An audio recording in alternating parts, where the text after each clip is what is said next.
నమస్కారం ఘంటారావానికి స్వాగతం. ముందుగా ప్రధాన అంశాలు.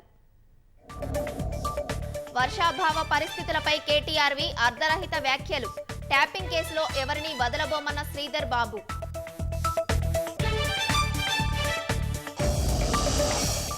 ధాన్యానికి బోనస్ ఇస్తేనే కాంగ్రెస్ ఓట్లడగాలి. ఆడబిడ్డలకు 10,000 బాకీ పడిందని హరీష్ విమర్శ.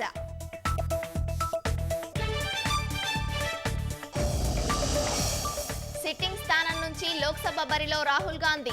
వయనాడులో భారీ రోడ్ షో, నామినేషన్ దాఖలు.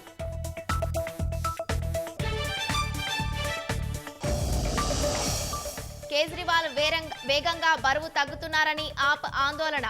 పూర్తి ఆరోగ్యంగా ఉన్నట్లు జైలు అధికారుల ప్రకటన. 25 ఏళ్లలో ఎన్నడూ లేనంతగా తైవాన్లో భూకంపం. 7 మృతి, శిథిలాల కిందే మరో 77 మంది.